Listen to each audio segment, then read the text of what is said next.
से करने लगे। देखो अवतल दर्पण के उपयोग और उत्तल दर्पण के उपयोग ये कहाँ कहाँ पे किए जाते हैं वो हमें देखना है। तो अवतल दर्पण यानी कॉनकेव मिरर, सबसे पहले आपको ये पता होना चाहिए कि जो अवतल दर्पण होता है उसके द्वारा किस तरीके का प्रतिबिंब बनता है। तो लास्ट क्लास में मैंने आपको बताया था कि अवतल दर्पण के द्वारा वास्तविक प्रतिबिंब भी बन सकता है, आभासी प्रतिबिंब भी बन सकता है, छोटा भी बन सकता है, बड़ा भी बन सकता है, समान आकार का भी बन सकता है ना। हर तरीके का प्रतिबिंब अवतल दर्पण बनाता है और केवल एक स्थिति होती है जहाँ पर अवतल दर्पण सीधा प्रतिबिंब बनाता है। सीधा और आभासी कौन सी स्थिति होती है? जब वस्तु को हम ध्रुव और फोकस के बीच में रख देते हैं, P और F के बीच में रख देते हैं, तो वो जो है आभासी और सीधा प्रतिबिंब बना देगा। अगला है फिर उत्तल दर्पण। उत्तल दर्पण कैसा बनाता था भाई? उत्तल दर्पण हमेशा आभासी और सीधा प्रतिबिंब ही बनाता है, कभी भी वो वास्तविक नहीं बना सकता, कभी भी वो उल्टा नहीं बना सकता है, और न वो बड़ा प्रतिबिंब बनाता है, छोटा प्रतिबिंब बनाता है। उत्तल दर्पण जो होता है उसी के हिसाब से हम इनके यूजेस करते हैं। जैसे अवतल दर्पण के उपयोग, सबसे पहला मैंने क्या लिखा है भाई यहाँ पे? सामान्यतः इसका जो उपयोग होता है टॉर्च, सर्च लाइट तथा वाहनों की हेडलाइट में इसका उपयोग किया जाता है। ठीक है, तो टॉर्च, सर्च लाइट और वाहनों की जो हेडलाइट होती है, आगे वाली जो लाइट होती है, उसमें अवतल दर्पण का उपयोग किया जाता है। दूसरा पॉइंट है दंत विशेषज्ञ, जो दांतों के डॉक्टर होते हैं, दंत विशेषज्ञ अवतल दर्पणों का उपयोग मरीज के दांतों का बड़ा प्रतिबिंब देखने के लिए करते हैं। तो अवतल दर्पण का उपयोग क्यों करते हैं? ताकि वो बड़ा मिल जाए। और कौन सी कंडीशन होती है वो? जहाँ पर बड़ा प्रतिबिंब बन जाए और सीधा बन जाए। तो बड़ा और सीधा कब बनता है? जब वस्तु को हम P और F के बीच में रखते हैं, ध्रुव और फोकस के बीच में अगर रख दिया जाए तो सीधा प्रतिबिंब बनता है और बड़ा प्रतिबिंब बनता है। तो डॉक्टर्स उसका यूज़ करते हैं, जैसे दांत हैं, दांतों को बड़ा देखने के लिए, कोई भी बॉडी का पार्ट है, आँख का बड़ा प्रतिबिंब देखने के लिए वो अवतल दर्पण का यूज़ कर सकते हैं। ठीक है, अगला है इन्हें प्रायः चेहरे का बड़ा प्रतिबिंब देखने के लिए सेविंग दर्पणों के रूप में किया जाता है। जो दाढ़ी बनाते हैं, दाढ़ी बनाने के लिए हम अवतल दर्पण का उपयोग इसलिए कर लेते हैं ताकि वो हमें बड़ा दिखे, है ना, पूरा जूम होके देखे, एक तरीके से बड़ा प्रतिबिंब वहाँ पर दिख जाए, तो उसलिए भी हम जो है यूज़ कर रहे हैं। तो इन दोनों पॉइंटों का मतलब केवल यही आ रहा है कि बड़ा प्रतिबिंब देखना है हमें अवतल दर्पण की मदद से। अगला है सौर भट्टियों में सूर्य के प्रकाश को केंद्रित करने के लिए बड़े अवतल दर्पणों का उपयोग किया जाता है। इसका देखो मतलब क्या है? जैसे हमने आपको बता रखा है कि कोई भी अवतल दर्पण जैसे दिया हुआ हो, कोई भी अवतल दर्पण हो, जैसे मैंने मान लिया यहाँ पर ये कोई अवतल दर्पण है, और अवतल दर्पण के ऊपर अगर हम मुख्य अक्ष के समांतर प्रकाश की किरणें भेज देते हैं तो कहाँ से जाता है भाई प्रकाश? फोकस से जाएगा। अगर आप एक किरण भेज रहे हो तो वो भी फोकस से जाएगी, दो भेज रहे हो तो भी फोकस से जाएगी, तीन भेज रहे हो तो भी फोकस से जाएगी, चार भेज रहे हो तो भी कहाँ से जाएगी? फोकस से जाएगी। कितनी भी लाइन भेज दो, कितनी भी प्रकाश की किरणें भेज दो, अगर वो मुख्य अक्ष के समांतर जा रही हैं तो दर्पण से परावर्तन के पश्चात वो एक ही बिंदु पर मिलेंगे, जिस बिंदु को हम फोकस बोलते हैं। यानी कि देखो आप ध्यान से, जितना यहाँ से मैं प्रकाश को भेजूंगा, इतना जितना बड़ा ये दर्पण होगा, जैसे यहाँ तक दर्पण है, तो इस रेंज के अंदर जितना मैं प्रकाश को भेजूंगा, प्रकाश की किरणें सभी टकराएंगी और टकराने के बाद में वो इस बिंदु पे ही जाकर मिल रही होंगी। पूरा का पूरा जो प्रकाश था, इस क्षेत्र में आने वाला जो प्रकाश है, सूर्य की किरणें हैं, वो मुड़ने के बाद में इस बिंदु पर आके मिलेंगे। और एक ही बिंदु पर अगर आके मिल रही होंगी तो उस बिंदु पर प्रकाश की इंटेंसिटी क्या हो जाएगी भाई? बहुत ज़्यादा हो जाएगी, है ना। तो इसी तरीके से हम बोल रहे हैं यहाँ पर कि सौर भट्टियों में सूर्य के प्रकाश को एकत्रित करने के लिए, केंद्रित करने के लिए बड़े अवतल दर्पण का उपयोग किया जाता है। आपने देखा भी होगा, जैसे लेंसेज का तो आपने देखा होगा, जैसे शुरुआत में जैसे लेंस वगैरह जो होते थे ना, लेंस को जैसे हम हाथ पे रख देते हैं सूर्य के प्रकाश, तो गर्म हो जाता था, है ना, पूरा का पूरा। कागज़ पे अगर आप रख दोगे बहुत टाइम तक तो वो जो है उस कागज़ को जला देता है। क्यों जला देता है? क्योंकि जो आने वाले प्रकाश की किरणें हैं, उन किरणों को वो एक ही जगह पर केंद्रित कर रहा है, तो पूरा जो धूप आ रही है, सनलाइट आ रही है, उसको एक जगह अगर एकत्रित कर देगा तो वहाँ पे ज़्यादा टेम्परेचर हो जाएगा, हाई टेम्परेचर हो जाएगा, इसीलिए वो कागज़ जल जाता है। सिमिलरली अवतल दर्पण का भी उपयोग क्या होता है? ऊष्मा को एकत्रित करने के लिए, हीट को एकत्रित करने के लिए, प्रकाश को एकत्रित करने के लिए हम अवतल दर्पण का उपयोग करते हैं। लेकिन जितना बड़ा अवतल दर्पण होगा, जैसे सबसे ऊपर है, छत है, खुले स्थान पर, जितना बड़ा अवतल दर्पण हम रखेंगे, जितना बड़ा अवतल दर्पण होगा, उतने ही एरिया में आने वाले प्रकाश की किरणों को वो क्या कर देगा? एकत्रित कर देगा। यानी जितना ज़्यादा बड़ा आप अवतल दर्पण लोगे, उससे उतना ही ज़्यादा आप प्रकाश को या ऊष्मा को इकट्ठा कर सकते हो। अगर दर्पण छोटा है तो कम जो है प्रकाश को एकत्रित कर पाओगे। तो इसीलिए इसका जो है यूज़ किया जाता है अवतल दर्पण का, ठीक है ना। तो ये हमारे अवतल दर्पण के उपयोग हो जाते हैं, चारों के चारों पॉइंट हैं। नेक्स्ट आगे देखते हैं। उत्तल दर्पण के उपयोग। उत्तल दर्पण का उपयोग बहुत कम जगहों पर किया जाता है। जैसे पहला क्या है, इसका उपयोग वाहनों में पीछे के वाहनों को देखने के लिए किया जाता है, यानी जो साइड मिरर होता है। कौन सा मिरर होता है भाई? Side mirror. साइड दर्पण जो होता है उसमें इसका यूज़ किया जाता है। साइड मिरर जो होता है, साइड मिरर, अब देखना जैसे बाइक चला रहे, बाइक के साइड में जो लगे रहते हैं या गाड़ियों के साइड में जो दर्पण लगे रहते हैं, तो कौन सा दर्पण होता है भाई? उत्तल दर्पण होता है। और उसके अंदर हमें दिखाई क्या देता है कि पीछे से आने वाले जो वाहन हैं, व्हीकल्स हैं, उन सभी को हम देख लेते हैं इजीली। अब वो करता क्या है पता है?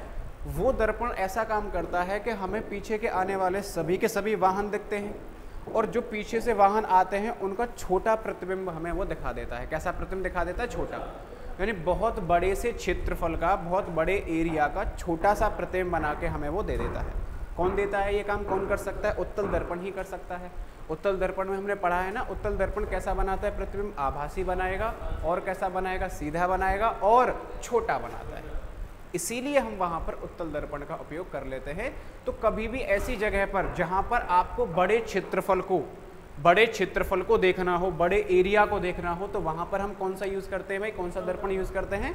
उत्तल दर्पण ही यूज़ करते हैं कि बड़े से एरिया को अगर आप छोटी सी जगह पर देखना चाह रहे हो।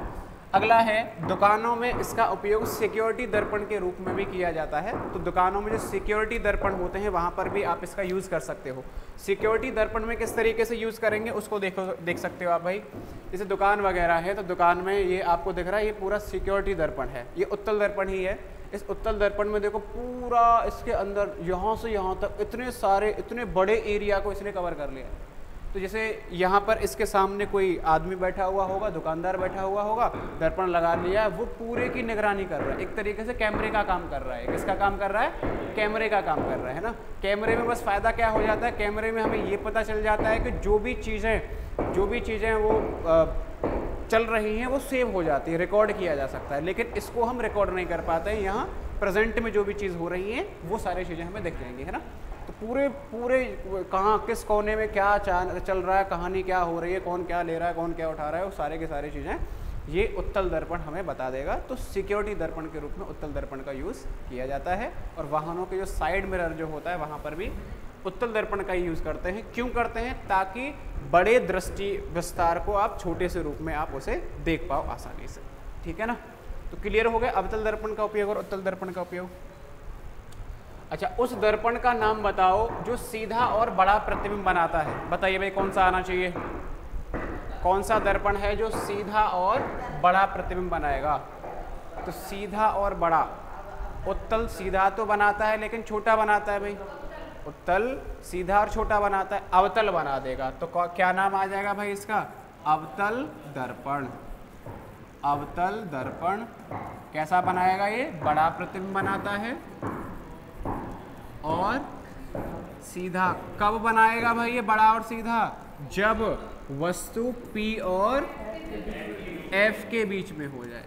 P और F के बीच में होता है तो बड़ा और सीधा यानी आभासी प्रतिबिंब ये यहाँ पर बनाता है। ठीक है, ये मैंने आपको बताया भी था कि जब जब प्रतिबिंब आभासी बनेगा तब तब वो सीधा बनता है, और जब जब वो वास्तविक बनेगा तब तब वो कैसा बनता है भाई?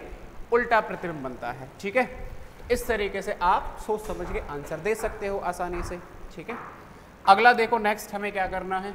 नेक्स्ट आप देखो, देख सकते हो यहाँ पे जो अवतल दर्पण, ये कौन सा दर्पण है? जैसे आपसे पूछ लिया जाए कि बताइए भाई ये जो है दोनों जो दर्पण नज़र आ रहे हैं ये अवतल दर्पण है या फिर उत्तल दर्पण है? कौन सा दर्पण है? बच्चे हैं ना, रटते रहते हैं कि अवतल दर्पण उत्तल दर्पण, उन्हें फील ही नहीं आता है कि इनका यूज़ कहाँ पे करते हैं, कैसे करते हैं, क्या करते हैं। तो इसी तरीके से है। अब जैसे ये कोई दर्पण है, दर्पण के आगे हाथ किया और हाथ का देख रहे हो बड़ा सा प्रतिबिंब आपको नज़र आ रहा है। बड़ा आ रहा है और कैसा आ रहा है? सीधा आ रहा है। तो बड़ा और सीधा अगर आ रहा है इसका मतलब कौन सा होना चाहिए? अवतल ही होना चाहिए, क्योंकि उत्तल दर्पण तो छोटा बनाता है। अगर ये छोटा बना देता तब तो क्या होता है? ये उत्तल दर्पण, और बड़ा बना रहा है इसीलिए कौन सा दर्पण है भाई? ये अवतल दर्पण है। सिमिलरली यहाँ पे भी ये कौन सा है? अवतल दर्पण। दोनों के दोनों यहाँ पर जो है अवतल दर्पण लगाए गए हैं। तो इस तरीके से हम पहचान सकते हैं कि कौन सा अवतल है, कौन सा उत्तल दर्पण होगा। ये देखिए अब यहाँ पे ये एक दर्पण, दूसरा वाला दर्पण है। और इसमें आप देख सकते हो कुछ आपको यहाँ पे प्रतिबिंब नज़र आ रहा है। इसका प्रतिबिंब नज़र आ रहा है भाई, ये जो बिजली वाला टावर होता है उसका है। तो टावर तो बहुत बड़ा होता है, उस बहुत बड़े से वस्तु को छोटा बना के दिखा दिया यहाँ पर। क्या बना के दिखा दिया है? छोटा बना के दिखा दिया है। यानी प्रतिबिंब अब कैसा कर दिया है? छोटा और सीधा। छोटा और सीधे का मतलब कौन सा दर्पण रहा होगा? ये उत्तल दर्पण रहा होगा। समझ रहे हो कैसे पहचानोगे आपके कौन सा अवतल है कौन सा उत्तल है? कि छोटा हो गया है, बड़ा हो गया है, उसी से आप जो है पता कर पाओगे। तो ये हमारा उत्तल दर्पण हो जाएगा। ठीक है, आगे देखिए। अगला है चिन्ह परिपाटी। तो इस चैप्टर में जितने भी न्यूमेरिकल्स हैं, न्यूमेरिकल्स को सॉल्व करने के लिए मोस्ट इंपॉर्टेंट चीज़ जो है वो है चिन्ह परिपाटी। साइन को याद रखना कि कब हम पॉजिटिव साइन के साथ में लेंगे दूरियां, कब हम नेगेटिव साइन के साथ में लेंगे दूरियां। ये अगर आपको नहीं पता चल पा रही है तो आप जो है इस चैप्टर के क्वेश्चंस को नहीं कर सकते हो। ये समझ लो, चिन्ह परिपाटी के बारे में अगर नहीं पता है तो आप न्यूमेरिकल्स को हिला भी नहीं सकते हो कि न्यूमेरिकल्स होने क्या वाले हैं। और अगर आपको चिन्ह परिपाटी समझ में आ गई, साइन कन्वेंशन समझ में आ गया, इसका मतलब है कि न्यूमेरिकल्स में आप बस वैल्यू पुट करते जाओ आराम से, आप उन्हें बहुत सिंपल तरीके से सॉल्व कर सकते हो, आसानी से सॉल्व हो जाएंगे। अब देखते हैं चिन्ह परिपाटी है क्या है भाई। तो चिन्ह परिपाटी को अगर मैं आपको बताऊं तो इस तरीके से आप समझ सकते हो, जैसे कि ये y एक्सिस है, ये x एक्सिस है, इधर प्लस x एक्सिस है, इधर माइनस x है, ऊपर प्लस y हो जाएगा और नीचे क्या है? माइनस के y है। इधर मैंने क्या ले लिया है? कोई दर्पण ले लिया है। कौन सा दर्पण लिया? यहाँ पर अवतल। चाहो तो आप उत्तल दर्पण भी ले सकते हो, कोई सा भी दर्पण हो। ये क्या है इस दर्पण का भाई? ध्रुव है। तो दर्पण के ध्रुव P से आप इसे प्रदर्शित कर सकते हो। दर्पण के ध्रुव को मैंने इस एक्सिस के मूल बिंदु पर रख दिया है पूरा का पूरा जो है। अब आपको क्या याद रखना है? आपको ये याद रखना है कि जितनी भी दूरी आप नापोगे वो हमेशा कहाँ से नापोगे? दर्पण के ध्रुव से नापोगे। कोई भी दूरी नाप रहे हो, चाहे वस्तु की दूरी नापो, चाहे प्रतिबिंब की दूरी नापो, चाहे फोकस दूरी नापो, कोई सी भी दूरी अगर मेजर कर रहे हो तो वो दूरी हमेशा इसके ध्रुव से ही मेजर की जाएगी। पहला रूल तो आपको ये याद रखना है। दूसरा क्या याद रखना है भाई? कि आपतित किरण की दिशा में नापी गई दूरियां हमेशा धनात्मक ली जाती हैं और उसके विपरीत दिशा में नापी गई दूरियां ऋणात्मक ली जाती हैं। आपतित किरण का मतलब है, जैसे मैंने अवतल दर्पण बना दिया तो इस डायरेक्शन से आपतित किरण ऐसे करके आ रही होगी, तो ये दिशा में अगर दूरी नाप रहे हो, यानी यहाँ से इस तरफ अगर जा रहे हो आप तो पॉजिटिव हो जाएगी, यहाँ से उल्टा आ रहे हो तो नेगेटिव हो जाएगी। तो आपतित किरण की दिशा में दूरियां धनात्मक होती हैं और उसके विपरीत दिशा में ऋणात्मक हो जाएंगी। तीसरा अगला जो पॉइंट है वो क्या याद रखेंगे? मुख्य अक्ष के अगर ऊपर की ओर दूरी नाप रहे हो तो वो हमेशा धनात्मक होंगे और मुख्य अक्ष के नीचे की ओर अगर दूरी नाप रहे हो तो वो हमेशा ऋणात्मक ले जाएंगे। इस तरीके से चिन्ह परिपाटी आपको याद रखनी है। ये जो 3 पॉइंट हैं, इन तीनों पॉइंटों को मैं लिखा देता हूँ, यहाँ पर लिख रहा हूँ। पहला पॉइंट क्या है भाई? दूरी हमेशा दर्पण के ध्रुव से मापी जाती है। तो दूरी हमेशा ध्रुव से मापोगे आप। दूसरा पॉइंट आप क्या याद रखोगे? कि आपतित किरण की दिशा, जो आपतित किरण की दिशा है, आपतित किरण की दिशा में मापी गई दूरियां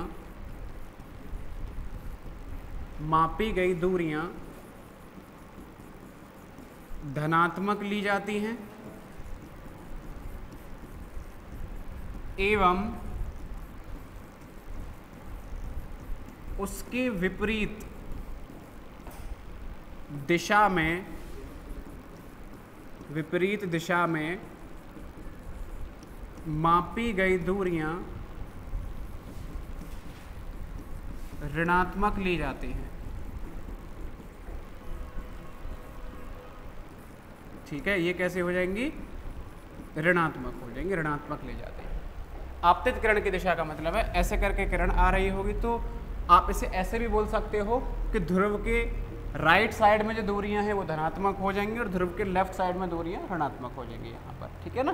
तो राइट में पॉजिटिव, लेफ्ट में नेगेटिव। अगला पॉइंट क्या है लिख सकते हो भाई? मुख्य अक्ष के ऊपर दूरियां धनात्मक ली जाती हैं एवं मुख्य अक्ष के नीचे की ओर दूरियां ऋणात्मक ली जाती हैं, ऋणात्मक ली जाती हैं। समझ गए भाई आप लोग? तो मुख्य अक्ष के ऊपर पॉजिटिव आएगा, नीचे नेगेटिव आएगा, राइट पॉजिटिव लेफ्ट नेगेटिव। ये कोई नई बात नहीं है, ये बिल्कुल वही है जैसे आप अभी तक पढ़ते आए हो कि इधर प्लस एक्स होता है, इधर माइनस एक्स होता है, इधर प्लस वाई होता है और इधर माइनस वाई होता है। तो जो अभी तक आप पढ़ते आए हो ना वही है, कोई नई कहानी नहीं है। तो पहली बात तो आप याद रखोगे कि वहाँ पे हम दूरियाँ कहाँ से नापते थे? मूल बिंदु से। यहाँ कहाँ से नापेंगे? ध्रुव से। और मूल बिंदु के राइट साइड में पॉजिटिव होता है, यहाँ ध्रुव के राइट साइड में पॉजिटिव ले लोगे और इधर नेगेटिव ले लोगे, ऊपर पॉजिटिव ले लोगे और नीचे क्या ले लोगे? नेगेटिव। ये वही है, कोई नई कहानी यहाँ पर बिल्कुल भी नहीं है। ठीक है, तो इस तरीके से आप चिन्ह परिपाटी को याद रख सकते हो कि कब कौन पॉजिटिव होगा, कब कौन नेगेटिव होगा, सारी चीज़ें आप जो है ध्यान रख सकते हो। आगे देखते हैं नेक्स्ट है हमारा दर्पण सूत्र। क्या है? दर्पण सूत्र। अब जो दर्पण सूत्र है वो मैं टाइम दूंगा आपको बाद में करने के लिए। दर्पण सूत्र यानी ये होता है कि एक ऐसा सूत्र है जो कि V, U और F के मध्य संबंध बताता है। V, U और F के मध्य में संबंध बताता है। अब हमें ये देखना है कि क्या V है, क्या U है और क्या F है।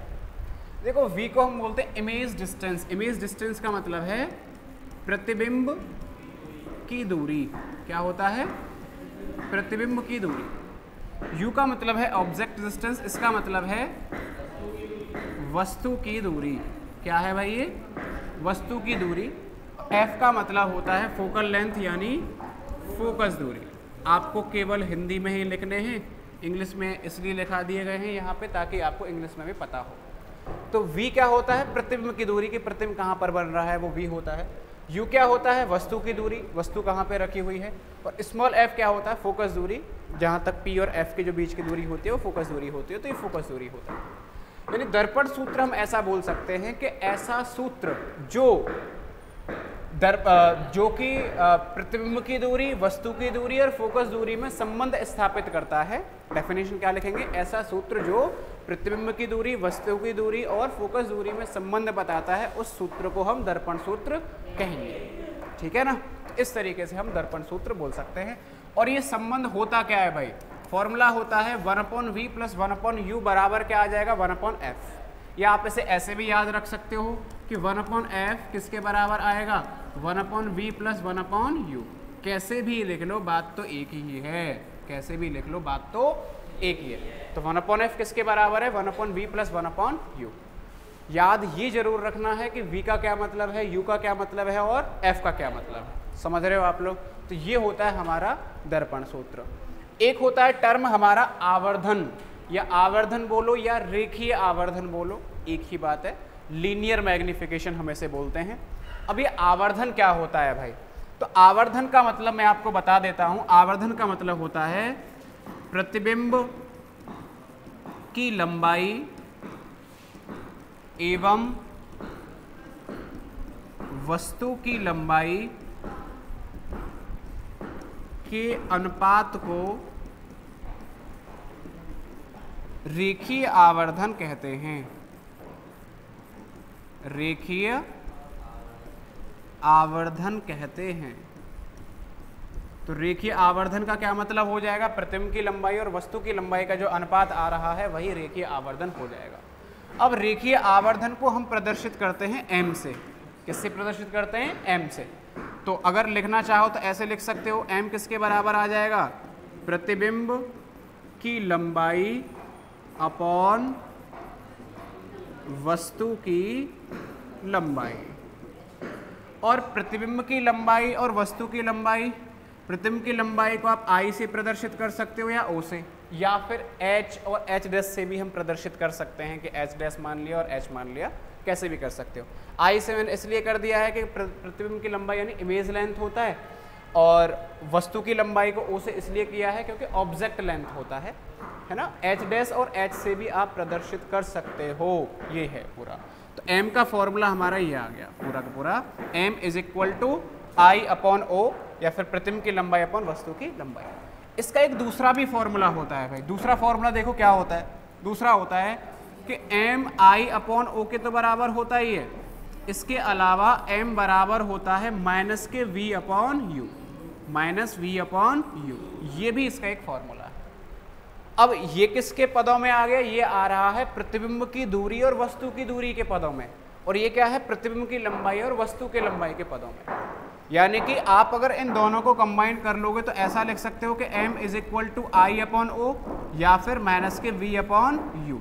इस तरीके से आप इन दोनों फॉर्मूलों को रेखीय आवर्धन के पदों में लिख सकते हो कि m बराबर क्या आ रहा है, आई अपॉन ओ या फिर माइनस के v अपॉन यू के बराबर आ रहा है। क्या कह रहे हैं, ये फॉर्मूला है, डेरिवेशन ये 12th क्लास में हम करेंगे, अभी आपको फॉर्मूला वाइज से याद रखना है।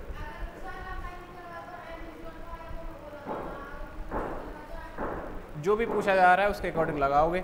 अगर प्रतिबिंब की लंबाई दे रखी है, वस्तु की लंबाई पूछ रहा हो, रेखीय आवर्धन आपको दे रखा हो तो ये वाला फॉर्मूला लगाएंगे। दूरी अगर दे रखी है प्रतिबिंब और वस्तु की में तो ये वाला फॉर्मूला लगा देंगे। कभी कभी ऐसा भी होगा न्यूमेरिकल्स के में दोनों ही फॉर्मूला का यूज़ करना पड़ता है, तब जाके हम आसानी से निकाल पाते हैं। तो ये है पूरा का पूरा कहानी। अब यहाँ पे मैं आपको ये बता देता हूँ कि अगर आपको साइन देखने हो कि कौन सा पॉजिटिव होगा कौन सा नेगेटिव होगा, इस तरीके से अगर लेना हो तो उसे हम आराम से देख सकते हैं। ध्यान से देखेंगे भाई, चिन्ह परपाटी को मैं ध्यान से देखना है, मैं बता रहा हूँ आपको कब पॉजिटिव लेना है कब नेगेटिव लेना है, वो सारी चीज़ें हैं, है ना। देखो भाई, मैंने इधर लिया है अवतल दर्पण और इधर ले लिया उत्तल दर्पण, ठीक है, अवतल दर्पण और उत्तल दर्पण। इधर हम बात कर रहे हैं U की, फिर करेंगे F की और फिर करेंगे V की, ठीक है। ये हमें निकालना है एक तरीके से, ये हमें निकालना है। देखो भाई ध्यान से, अगर मैं बोलूं कि अवतल दर्पण के लिए U कैसा होना चाहिए, पॉजिटिव होना चाहिए, नेगेटिव होना चाहिए, कैसा होना चाहिए, तो U का मतलब क्या होता है भाई, वस्तु हमेशा दर्पण के सामने रखी हुई होती है। जैसे अवतल दर्पण अगर मैं बना के दिखाऊं आपको तो ये हो गया हमारा अवतल दर्पण।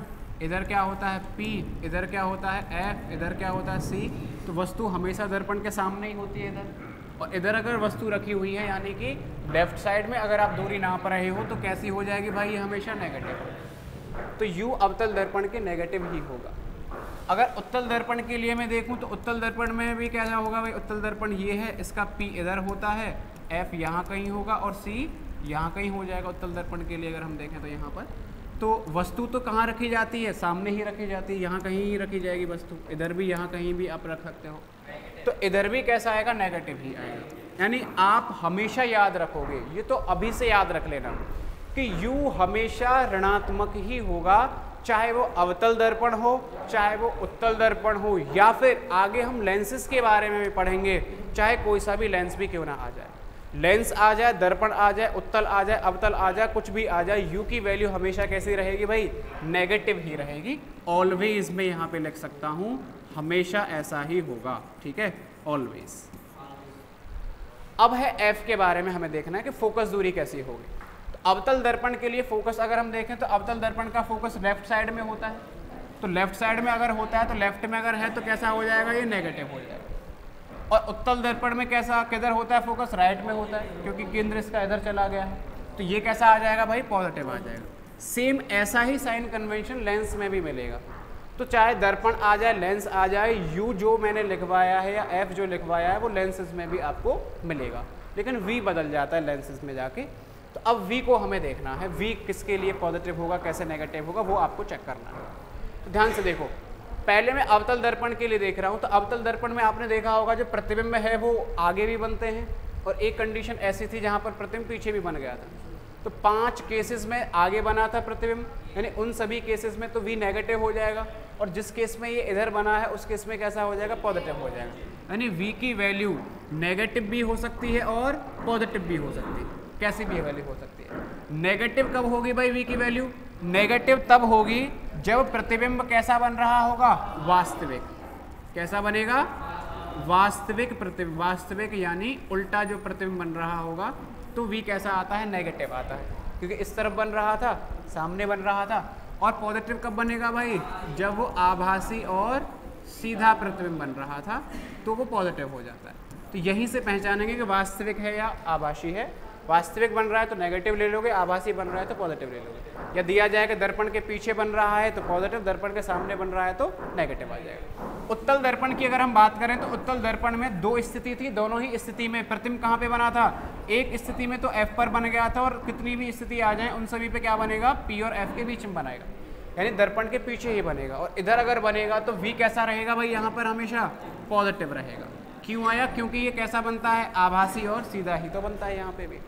तो इस तरीके से एक तो ये चिन्ह प्रॉपर्टी आपको याद रखनी है कि कौन नेगेटिव रहेगा, कौन पॉजिटिव रहेगा, किसके लिए नेगेटिव है, किसके लिए पॉजिटिव है, ये आपको पता होना चाहिए। बहुत ही इंपॉर्टेंट बात है, ठीक है। दूसरी चीज़ हमने पढ़ा था अभी रेखीय आवर्धन यानी लीनियर मैग्निफिकेशन। लीनियर मैग्निफिकेशन अगर हमें निकालना है तो उसे हम किससे प्रदर्शित करते हैं? M से प्रदर्शित करते हैं। और M का जो फॉर्मूला होता है वो क्या होता है? M is equal to I/O या फिर माइनस के V/U। ये मैंने आपको बताया। यहाँ पे आपको ये चेक करना है कि M बराबर I/O तो होता है। ये I का मतलब क्या होता है? प्रतिबिंब की लंबाई होती है। और O का क्या मतलब होता है? वस्तु की लंबाई होती है। प्रतिबिंब की लंबाई और वस्तु की लंबाई। एक मैंने आपको बताया कि M किसके बराबर होता है? माइनस के V/U। V यहाँ पर प्रतिबिंब की दूरी होती है और U क्या होता है? वस्तु की दूरी होती है। तो मैं अगर आपसे बोल दूं कि यदि I बराबर हो जाए OK, यदि I बराबर हो जाए OK, यानी प्रतिबिंब की लंबाई और वस्तु की लंबाई दोनों बराबर हो जाएं, तो दोनों बराबर हो जाएंगे तो कैंसिल हो जाएगा। यानी उस स्थिति में M की वैल्यू किसके बराबर आ जाएगी भाई? 1 के बराबर आ जाएगी। तो अगर प्रतिबिंब की लंबाई वस्तु की लंबाई के बराबर है तो रेखीय आवर्धन 1 मिलेगा। अगला क्या मैं बोल सकता हूं मैं भाई कि यदि प्रतिबिंब की लंबाई वस्तु की लंबाई से बड़ी आ जाए, ऊपर वाला बड़ा आ जाए, नीचे वाला छोटा आ जाए, तब M की वैल्यू क्या हो जाएगी भाई? 1 से बड़ी हो जाएगी। और तीसरा केस मैं आपसे लिख सकता हूं कि यदि I की वैल्यू प्रतिबिंब की लंबाई वस्तु की लंबाई से छोटी हो तो M की वैल्यू भी कैसी आ जाएगी भाई? छोटी आ जाएगी। तो इन तीनों कंडीशन से आप देख सकते हो कि I अगर O के बराबर है तो M 1 के बराबर हो जाएगा, I अगर बड़ा है तो M 1 से बड़ा होगा, I अगर छोटा है तो M छोटा हो जाएगा। जैसे आपसे बोल दिया जाए कि किसी वस्तु का प्रतिबिंब 3 गुना बन रहा है, 3 गुना बन रहे का मतलब समझ रहे हो? M की वैल्यू कितनी आ जाएगी? 3 आ जाएगी। अब जो 3 आप ले रहे हो वो नेगेटिव के साथ में लोगे या पॉजिटिव के साथ में लोगे, ये बहुत इंपॉर्टेंट बात है कि M कब नेगेटिव होगा और कब पॉजिटिव होगा। तो देखो उसको देखो आप, यदि प्रतिबिंब जो प्रतिबिंब बन रहा है वो वास्तविक बन रहा है तो वास्तविक अगर बनेगा तो कैसा बनेगा भाई? उल्टा। और जब वो आभासी बनेगा तो आभासी बनेगा तो कैसा बनेगा भाई? सीधा।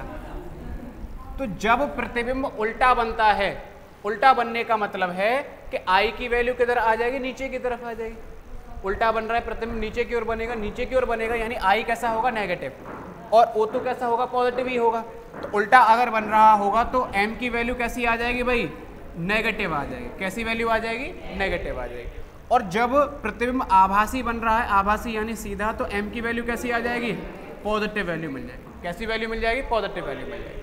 इस तरीके से आप देख सकते हो कि कब M नेगेटिव होगा और कब M की वैल्यू पॉजिटिव आ रही होगी, वहां से आप देखोगे। जैसे मैं आपसे बोल रहा हूं कि किसी वस्तु का आभासी प्रतिबिंब बन रहा है, 2 गुना बन रहा है, तो 2 गुना का मतलब क्या आ जाएगा? M की वैल्यू कितनी है? 2। और आभासी का मतलब सीधा बना है, तो सीधा का मतलब कैसा आ जाएगा? पॉजिटिव। अगर मैं बोलूं कि किसी वस्तु का प्रतिबिंब वास्तविक बन रहा है और 3 गुना बन रहा है, 3 गुने का मतलब क्या आ जाएगा? M की वैल्यू 3, वास्तविक यानी उल्टा, उल्टा यानी नीचे, यानी M की वैल्यू कितना लिखोगे? -3 आएगी। यही वो चीज़ें हैं जो बच्चों को पता नहीं चल पाती हैं, ठीक है। ये समझ लो ढंग से कि कब नेगेटिव साइन लिखना है, कब पॉजिटिव साइन लिखना है। ये अगर आपने समझ लिया तो आपको न्यूमेरिकल्स बहुत आसानी से सॉल्व करना सीख जाओगे। ये समझ लो आप, कहीं पे भी अटक नहीं सकते हो आप, ठीक है। तो ये जो पूरा पेज है ना, ये पूरा का जो पेज है पूरा, ये एक तरीके से आपके लिए ज्ञान बॉक्स है। कौन सा बॉक्स है? ज्ञान बॉक्स है ये आपके लिए, ठीक है। चैप्टर का ज्ञान यही है, चिन्ह परिपाटी, कब कहाँ नेगेटिव आएगा, कब कहाँ पॉजिटिव आएगा, किस तरीके से आएगा, वो सारी चीज़ें आप यहीं से चेक करके बताओगे कि कैसे कैसे हमें लिखना है। जैसे इसके ऊपर देखो न्यूमेरिकल्स बन जाते हैं, वो भी हम देखेंगे। देखो टाइप ए की बात कर रहे हैं, अभी हम उन न्यूमेरिकल्स को करने वाले हैं जो केवल और केवल इस फॉर्मूले से सॉल्व होने वाले हैं। कौन सा फॉर्मूला है भाई? 1/f बराबर 1/v प्लस 1/u, जिसे हम बोलते हैं दर्पण सूत्र। कौन सा सूत्र है? दर्पण सूत्र होता है, ये दर्पण सूत्र है, इससे जो है हम करेंगे। और ये अभी मैं बता के ही आया हूँ, u कैसा होता है भाई? हमेशा नेगेटिव होता है, u हमेशा नेगेटिव होता है। f उत्तल के लिए कैसा होता है? पॉजिटिव। और f अवतल के लिए कैसा होता है? नेगेटिव। बाकी मैंने तो v के बारे में बता दिया है, m के बारे में बता दिया, सारी चीज़ें हमने देखी हैं। तो देखो न्यूमेरिकल्स देख लेते हैं एक दो। पहला है हमारे पास में, पहला देखो क्या दे रखा है, इस चीज़ को समझते हैं। 12 सेंटीमीटर फोकस दूरी वाले अवतल दर्पण के सामने 36 सेंटीमीटर दूरी पर एक वस्तु रखी है, तो उसका प्रतिबिंब आपको निकालना है कि प्रतिबिंब किधर बनेगा, वो हमें निकालना है। प्रतिबिंब की स्थिति ज्ञात कीजिएगा। तो सबसे पहला टारगेट होगा, जो भी क्वेश्चन के अंदर दिया हुआ है, जो दे रखा है, वो सारी चीज़ें आप लिखो। कोई भी चीज़ हो, कोई भी कहानी दे रखी हो, जो भी दे रखी है वो आप लिखोगे, और लिखने के बाद जो पूछा हुआ है वो देखोगे और आप उसे सॉल्व करके निकाल सकते हो आसानी से। सबसे पहले यही करोगे आप। तो देखो 12 सेंटीमीटर फोकस दूरी अवतल दर्पण दिया है, तो अवतल दर्पण की फोकस दूरी कैसी होती है भाई? नेगेटिव होती है, तो माइनस के 12 सेंटीमीटर आप लिखोगे। अवतल की फोकस दूरी नेगेटिव क्यों है? क्योंकि वो लेफ्ट साइड में आती है, इधर आती है। अच्छा, उसके सामने 36 सेंटीमीटर दूरी पर वस्तु रखी है, तो वस्तु कहाँ रखी है भाई? 36 सेंटीमीटर पे। और u हमेशा कैसा होता है? नेगेटिव ही होता है, क्योंकि वस्तु हमेशा आगे होती है। तो f भी नेगेटिव आ जाएगा, u भी नेगेटिव आ जाएगा। पूछा क्या है हमें यहाँ पर? प्रतिबिंब की स्थिति, यानी प्रतिबिंब यहाँ कहाँ पर बन रहा होगा। तो जो दिया है वो लिख लो, जो पूछा है वो लिख लो। अब देखो फॉर्मूला कौन सा आएगा, तो फॉर्मूला क्या होता है? 1/f बराबर 1/v प्लस 1/u। वैल्यू हम पुट कर सकते हैं, तो f की जगह कितना आ जाएगा? माइनस के 1/12। v हमसे पूछा है, u की जगह कितना आ जाएगा? माइनस के 1/36। इसे इधर लेके आओगे तो प्लस में चला जाएगा। 1/36 माइनस 1/12 बराबर कितना मिलेगा? 1/v मिल जाएगा। इसे अगर हम सॉल्व करें तो 1/v बराबर एलसीएम कितना आ रहा है भाई? 36 आ रहा है, तो 36 एकम 36 और 12 तिया 36, तो माइनस के 2/36 यानी माइनस के 1/18 आ रहा है, यानी 1/v माइनस के 1/18, यानी v की वैल्यू कितनी आ जाएगी? माइनस के 18 सेंटीमीटर। कितनी आ जाएगी? माइनस के 18 सेंटीमीटर। v अगर नेगेटिव आ रहा है, इसका मतलब दर्पण के साइड में इधर ही बना होगा। इधर अगर बन रहा है तो कैसा बना होगा? ये वास्तविक बना होगा। और कैसा बना होगा भाई? उल्टा बन रहा होगा। तो इस तरीके से मैं प्रतिबिंब की प्रकृति भी बता सकता हूँ कि प्रकृति कैसी होगी और प्रतिबिंब कहाँ पर बन रहा होगा। तो जो भी दिया है उन्हें सबसे पहले आप लिखोगे। तो अवतल दर्पण की फोकस दूरी दे रखी है, कहाँ पर वस्तु रखी है उसे देखोगे, क्या पूछा है उसे देखोगे, फॉर्मूला लगाओ, सॉल्व करो, आंसर निकल के आ जाएगा। स्टेप बाय स्टेप ही आपको करना है सॉल्व। एक और क्वेश्चन देखते हैं, जैसे 10 सेंटीमीटर फोकस दूरी वाले अवतल दर्पण के सामने किसी वस्तु को कहाँ रखा जाए कि उसका प्रतिबिंब, क्या हो रहा है भाई? ये मैं तुम्हें इतनी देर से देख रहा हूँ, वीडियो रिकॉर्ड हो रही है, इसलिए मैंने आपसे कुछ नहीं बोला है कि डिस्टर्ब होगा बीच में, है ना। एक एक को उठा के भेज दूंगा भी बाहर। नहीं पढ़ना है तो क्यों आ रहे हो यहाँ पे पढ़ने के लिए? और तुम क्या है भाई, किधर कहाँ घूमते रहते हो तुम? अभी तो यहाँ पे बैठे थे आगे की ओर। एक क्लास में बंदर की तरीके से घूमता रहता है, पता नहीं कहाँ पे। लास्ट क्लास में मैंने मना किया था। बातें नॉन स्टॉप चली जा रही हैं। मैं तभी से देख रहा हूं, आंख निकाल देता हूं मैं बीच क्लास में, क्योंकि रिकॉर्ड हो रही है, बीच में ना डिस्टर्ब हो। 10th क्लास में आ गए, मैच्योर बच्चे हो तुम। ये स्कूल नहीं चल रहा है कि स्कूलों में तुम घूमते रहते हो। डायमंड कोचिंग सेंटर है, और डायमंड कोचिंग सेंटर डिसिप्लिन और क्वालिटी के नाम से जानी जाती है। बहुत सारी कोचिंगें हैं, बहुत सारी ट्यूशन क्लास हैं जट्टारी में। अगर पढ़ना हो तो आपको 300 में, 200 में, 1000 कोचिंग मिल जाएंगी आपको। पढ़ो वहां पे जाके। पता है आपको कितनी मेहनत से बनाए जाते हैं पीपीटी वगैरह, किस तरीके से समझाई जाती है? मतलब ही नहीं है कुछ। एक बार डांटता हूं बस, मैं ध्यान रखना आगे के लिए। अदरवाइज जो बच्चा क्लास में डिस्टर्ब करता है उसे बाहर हमेशा के लिए कर देता हूं मैं क्लास से। ऐसा नहीं है कि कोई बच्चा डिस्टर्ब कर रहा है जो है पढ़े जाओ। 1000 ऐसे बच्चे हैं, जाके पूछ लेना अपने सीनियर से जाके कि पीएस सर कितने बच्चों को भगाते हैं अपनी क्लास से। 10 सेंटीमीटर फोकस दूरी वाला अवतल दर्पण है, तो अवतल दर्पण की फोकस दूरी कितनी आ जाएगी भाई? -10 सेंटीमीटर है। माइनस क्यों आया? क्योंकि अवतल दर्पण की फोकस दूरी किधर मिलेगी? आगे की तरफ मिल जाएगी, इस तरफ मिल जाएगी, क्योंकि इसका फोकस इधर होता है, तो नेगेटिव लगा दिया। वस्तु को कहाँ रखा जाए, यानी वस्तु की स्थिति पूछी है, वस्तु की स्थिति यानी u की वैल्यू आपसे पूछी है कि कहाँ पे रखा जाएगा, और उसका प्रतिबिंब दर्पण के पीछे बन रहा है 20 सेंटीमीटर पे, तो दर्पण ये रहा, इसके पीछे की ओर यानी यहाँ कहीं पे प्रतिबिंब बना है, यानी v आपको दे दिया है, v कितना दिया है 20 सेंटीमीटर, और ये कैसा आ जाएगा? पॉजिटिव आ जाएगा।